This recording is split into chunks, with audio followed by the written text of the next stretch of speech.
Daun salam daun katu, terimalah salam dariku. Assalamualaikum warahmatullahi wabarakatuh. Alhamdulillahi rabbil alamin.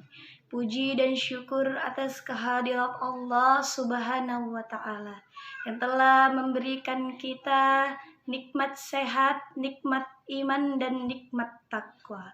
Salawat berangkaikan salam, marilah senantiasa tercurah kepada baginda Rasulullah sallallahu alaihi wasallam yang maha pengasih, yang kasih sayangnya tak pernah pilih kasih, dan yang maha penyayang, yang kasih sayangnya tak pernah terbilang kepada hambanya yang beriman.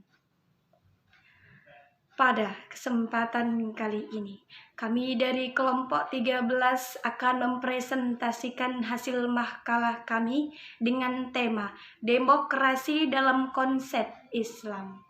Perkenalkan, nama saya Siti Amnia sebagai moderator dan sekaligus pemateri yang pertama. Selanjutnya pemateri kedua akan disampaikan oleh saudari Lailan Sopina Siregar. Dan selanjutnya untuk pemateri yang ketiga akan disampaikan oleh saudari kami yaitu Siti Juraida. Baiklah, untuk mempersingkat waktu, marilah kita mulai presentasi ini dengan ucapan basmalah. Bismillahirrahmanirrahim. Agar nanti ilmu yang kita terima bisa menjadi berkah untuk kita semua. Amin ya rabbal alamin.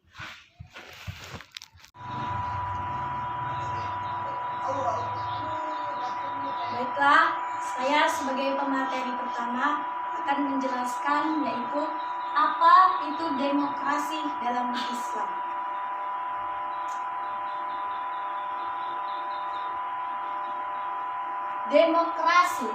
Demokrasi berasal dari dua kata, yaitu dari bahasa Yunani, yaitu demos yang artinya rakyat dan kratos yang artinya kekuasaan atau kedaulatan. Menurut Abraham Lincoln, demokrasi itu adalah sebuah sistem pemerintahan dari rakyat, oleh rakyat, dan untuk rakyat.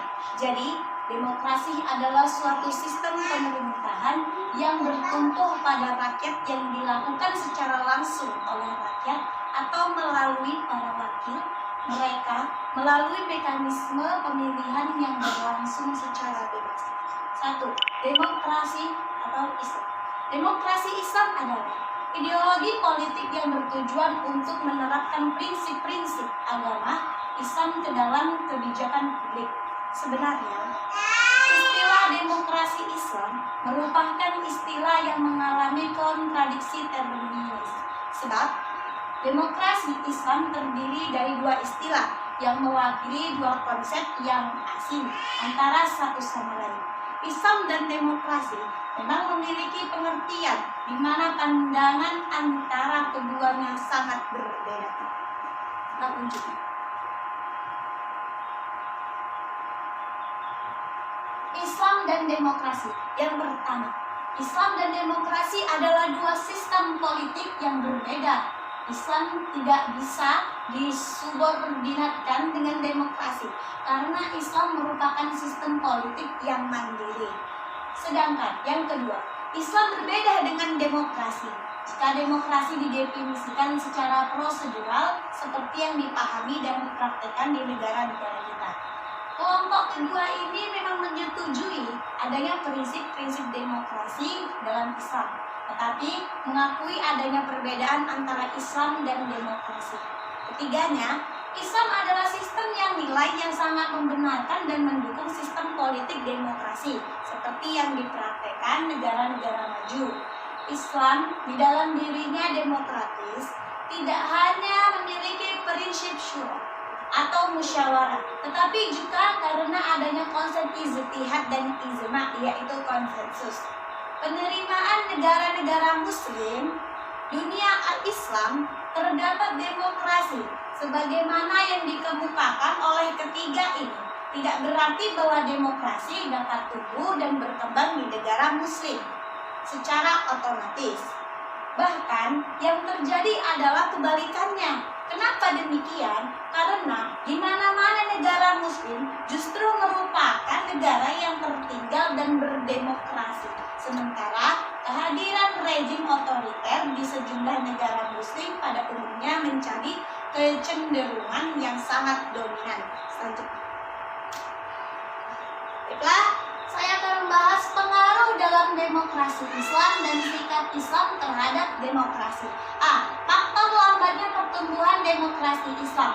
Terdapat beberapa argumen teoritis yang menjelaskan lambatnya pertumbuhan dan perkembangannya demokrasi di dunia Islam. Di antaranya, yang pertama, pemahaman doktrinal penghambatnya praktik demokrasi. Hal ini sangat disebabkan karena kebanyakan kaum muslim yang cenderung memahami demokrasi sesuatu yang bertentangan dengan Islam. Yang kedua, adanya persoalan kultur. Penerapan demokrasi pernah mengalami kegagalan karena warisan kultural. Masyarakat muslim sudah terbiasa dengan autokrasi dan ketaatan absolut kepada pemimpin. Yang kedua tersebut merupakan persoalan kultur. Persoalan di sini sangat membedakan antara demokrasi dengan muslim atau dengan Islam. Karena dari kedua hal tersebut muncullah dia alasan yang ketiga, yaitu sifat alami dari demokrasi itu sendiri.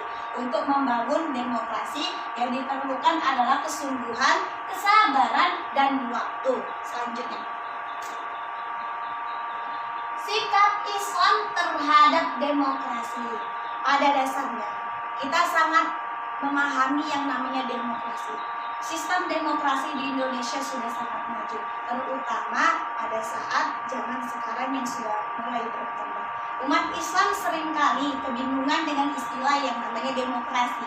Di saat yang sama, demokrasi bagi sebagian umat Islam sampai dengan hari ini masih belum bisa terima secara bulat atau secara menyeluruh.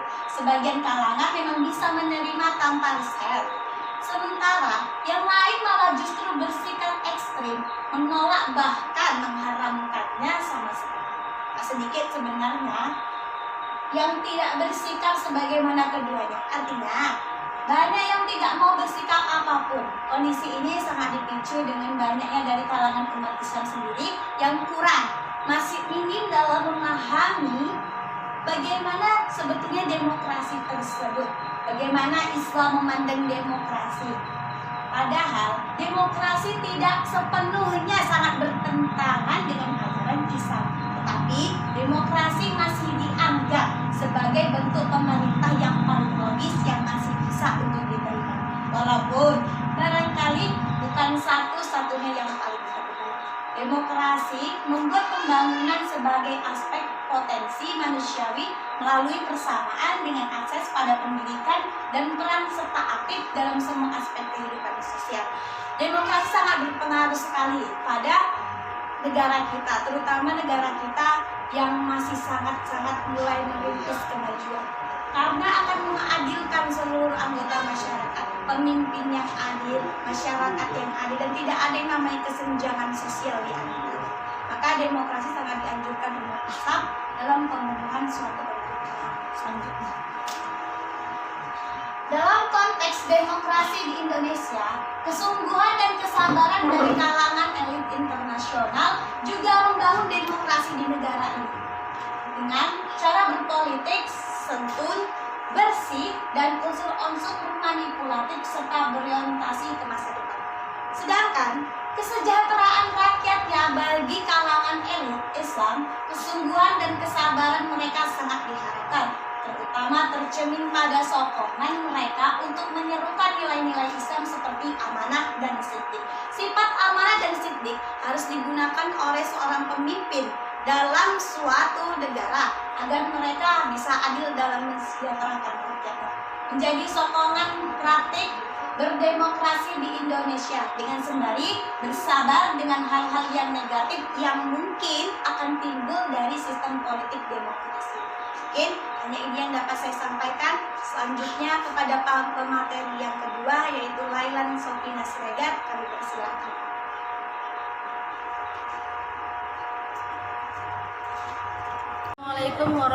warahmatullahi wabarakatuh. Nama saya Lailan Sofina Siregar, saya pemateri kedua. Baiklah, di sini saya akan membacakan nilai-nilai demokrasi dan HAM menurut ajaran Islam. Secara etimologis, demokrasi berasal dari bahasa Yunani demos yang artinya rakyat dan kratos yang artinya kekuasaan. Demokrasi berarti kekuasaan oleh rakyat. Demokrasi memiliki pengertian yang banyak. Akan tetapi prinsipnya sama sebagaimana awal kemunculannya pada zaman Yunani kuno, yakni pemerintahan di mana rakyat dilibatkan dalam setiap keputusan dan kebijakan sehingga hak-hak rakyat tidak diabaikan. Dengan kata lain, demokrasi dengan singkat dan padat dirumuskan sebagai government of the people by the people for the people, yang artinya pemerintahan dari rakyat oleh rakyat dan untuk rakyat. Jika demokrasi dengan sistem pengambilan keputusan diserahkan kepada rakyat demi kepentingan bersama dengan menjamin eksistensi hak-hak dasar manusia, maka demokrasi tidak ada masalah dengan Islam. Demokrasi kompatibel dengan Islam. Islam sebagai agama rahmatan lil alamin dalam bernegara. Tujuannya pokoknya adalah menyelenggarakan kebaikan dan mencegah keburukan dengan senantiasa menjunjung tinggi nilai-nilai dasar kemanusiaan. Nilai-nilai demokrasi yang bisa digali dari sumber Islam yang kompatibel dengan nilai-nilai demokrasi seperti dikemukakan oleh Huwaidi dan Muhammad Dia Al-Bin Rais adalah: pertama, keadilan dan musyawarah. Kedua, kekuasaan dipegang penuh oleh rakyat. Ketiga, kebebasan adalah hak penuh bagi semua warga negara. Keempat, persamaan di antara sesama manusia, khususnya persamaan di depan hukum. Kelima, keadilan untuk minoritas. Keenam, undang-undang di atas segala-galanya. 7. Pertanggungjawaban penguasa kepada rakyat. Jauh sebelum adanya Declaration of Human Rights yang diterapkan oleh PBB sebagai dasar bersama penghormatan terhadap manusia. Hak hidup adalah hak dasar manusia yang harus dilindungi. Itu merupakan anugerah yang diberikan oleh Allah kepada manusia. Tidak ada yang berhak mencabut hak tersebut kecuali Allah yang memberinya. Demikianlah yang bisa saya sampaikan. Assalamualaikum warahmatullahi wabarakatuh. Assalamualaikum warahmatullahi wabarakatuh. Nama saya Siti Zuraida, saya pemateri ketiga. Saya akan menjelaskan tentang demokrasi dalam pandangan Islam. Demokrasi dalam pandangan Islam adalah agama satu-satunya yang benar dan sempurna yang tidak hanya mengurusi urusan ibadah semata, akan tetapi segala aspek kehidupan termasuk pemerintah dan penetapan hukum Islam telah mengaturnya. Para sahabat telah melakukannya dengan adanya kekhilafahan yang menjadi bukti bahwa Islam adalah agama yang mengatur segala aspek dalam kehidupan. Pemerintah khilafah yang memiliki rukun-rukun yang berbeda dengan demokrasi. Yang pertama, sistem pemerintahan khilafah Islamiyah. Khilafah Islamiyah adalah pemerintahan Islam yang tidak dibatasi oleh wilayah teritorial, sehingga kekhilafahan dalam meliputi berbagai bangsa, suku, dan bangsa. Ikatan yang mempersatukan kekhilafahan adalah Islam sebagai agama. Yang kedua, rukun-rukun pemerintahan Islam. Sistem pemerintahan Islam tertegak di atas 4 rukun seperti berikut ini. Yang pertama, kedaulatan di tangan syara. Yang kedua, kekuasaan di tangan umat. Yang ketiga, dipimpin oleh seorang khilafah. Dan yang keempat, hanya khalifah yang berhak melakukan tabani atau menerima pakai terhadap hukum-hukum yang berhubungan dengan syara. Penjelasan dari yang pertama tadi, kedaulatan di tangan syara, yaitu prinsip ini menjelaskan kepada kita bahwa kedaulatan bukanlah di tangan manusia atau umat sebagaimana yang ada pada sistem demokrasi.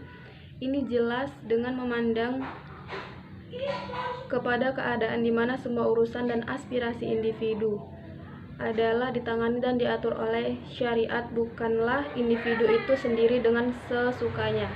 Seluruh perbuatan dan tidak setiap individu adalah terkait dengan pemerintah dengan larangan Allah Subhanahu wa taala. Sebagaimana dalil yang berkaitan dengan hal ini adalah sebagai firman Allah Subhanahu wa taala, yaitu hai orang-orang yang beriman, taatilah Allah dan taatilah Rasulnya dan ulil amri di antara kamu. Kemudian jika kamu berlainan pendapat tentang sesuatu, maka kembalikanlah ia kepada Allah atau Al-Quran dan Rasul atau sunnahnya. Jika kamu benar-benar beriman kepada Allah dan hari kemudian, yang demikian itu lebih utama bagimu dan lebih baik akibatnya. Al-Quran Surah An-Nisa ayat 59. Yang kedua, kekuasaan di tangan umat. Adapun prinsip kedua, yaitu kekuasaan di tangan umat, diambil dari fakta bahwa syara' telah menjadikan pengangkatan khalifah oleh umat, di mana seorang khalifah hanya memiliki kekuasaan melalui baiat, sebagaimana hadis yang diriwayatkan oleh Imam Muslim, yaitu lantas kami membaiat beliau, dan diantara janji yang diambil atas kami adalah untuk kami berjanji selalu mendengar dan taat pada saat senang ataupun terpaksa, dan pada saat kami lapang ataupun sulit. Hadis riwayat Muslim. Baiat tersebut diberikan oleh kaum muslimin kepada khalifah, bukan oleh khalifah kepada kaum muslimin, karena sebenarnya mengangkat khalifah sebagai penguasa adalah mereka. Kekuasaan ini menunjukkan bahwa kekuasaan berada di tangan umat. Nabi Muhammad SAW pun sekalipun ia adalah Rasulullah, namun beliau tetap mengambil baiat dari umat untuk memimpin kaum muslimin, yang berarti menunjukkan bahwa baiat adalah untuk mendapatkan kekuasaan dan pemerintahan, bukan untuk kenabian. Beliau telah mengambil baiat tersebut baik dari laki-laki maupun perempuan, dan beliau tidak mengambil baiat dari anak-anak kecil yang belum balik. Kemudian kaum musliminlah yang mengangkat seorang khalifah dan membaiat mereka dengan kitabullah dan sunnah rasulnya. Yang ketiga, dipimpin seorang khalifah. Prinsip yang ketiga adalah mengangkat seorang khalifah hukumnya wajib. Ini berdasarkan hadis yang diriwayatkan oleh Nafi' yang berkata, Abdullah bin Umar telah berkata kepadaku, aku mendengar Rasulullah SAW bersabda, siapa saja yang melepaskan tangan dari ketaatan, ia akan bertemu dengan Allah di hari kiamat tanpa memiliki hujjah, dan siapa saja yang mati sedangkan di atas pundaknya tiada baiat, maka ia mati dalam keadaan mati jahiliyah. Hadis riwayat Muslim. Yang keempat, hanya khalifah yang berhak melakukan tabani atau mengadopsi terhadap hukum syara'. Prinsip yang keempat ini adalah bahwa hanya khalifah saja yang berhak melakukan tabani terhadap hukum-hukum syara'. Prinsip ini ditegaskan dalil dan ijma' sahabat. Mereka menetapkan bahwa hanya khalifah yang berhak untuk mengadopsi hukum-hukum syara'. Hal ini diambil dari kaidah usul fikih yang sangat populer, yaitu Amrul imam yarfa'ul khilaf.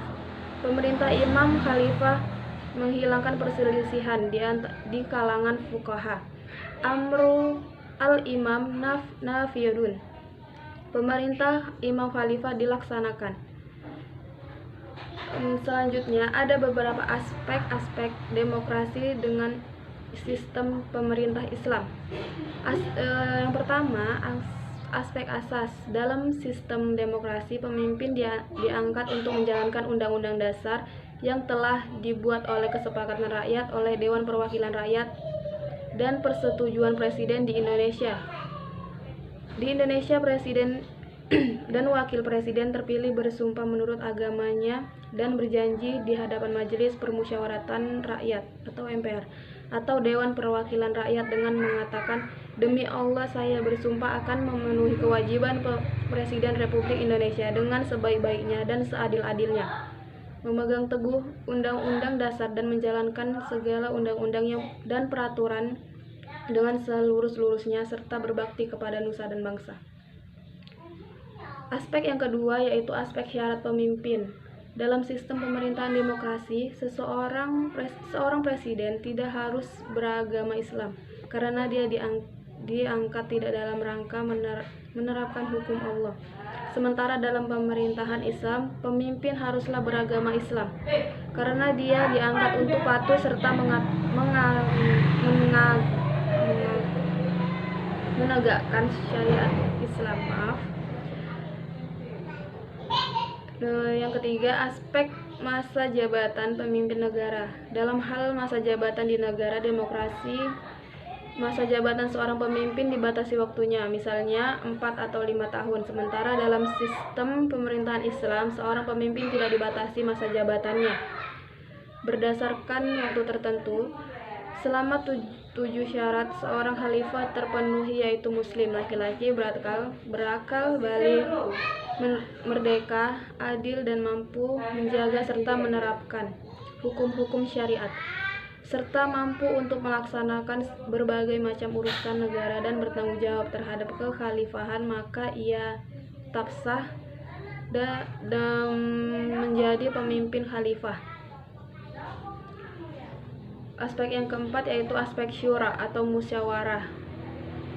Yang pertama, syura dilakukan manakala ada perkara yang belum jelas ketentuannya dalam syariat, dan jika ada ketentuan syariatnya maka itulah yang dipakai. Adapun dalam demokrasi, perkara yang sudah jelas dalam syariat pun dapat diubah secara suara mayoritas menghendaki. Yang kedua, syura dalam Islam adalah mengambil pendapat atau talaba ar-rai'i. Secara jelasnya yaitu mencari pendapat dari orang yang diajak musyawarah. Talaba ar-rai'i min al-mutasyar. Yang ketiga, dalam sistem khilafah, syura atau musyawarah secara kelembagaan formal dilaksanakan dalam majelis umat yang merupakan lembaga wakil umat dalam musyawarah dan muhasabah. Musyawarah dan muhasabah pengawasan terhadap khalifah. Oke, mungkin itu saja yang dapat saya jelaskan dari demokrasi dalam pandangan Islam. Mohon maaf atas kekurangan saya. Saya akhiri. Assalamualaikum warahmatullahi wabarakatuh. Demikianlah presentasi yang telah kami sampaikan. Untuk mengakhiri presentasi kali ini, alangkah lebih baiknya kita mengucap kalimat hamdalah, alhamdulillahirabbil alamin, agar nantinya ilmu yang kita terima bisa menjadi berkah untuk kita bersama. Akhirnya, buah durian, buah selasi. Cukup sekian dan terima kasih. Wassalamualaikum warahmatullahi wabarakatuh.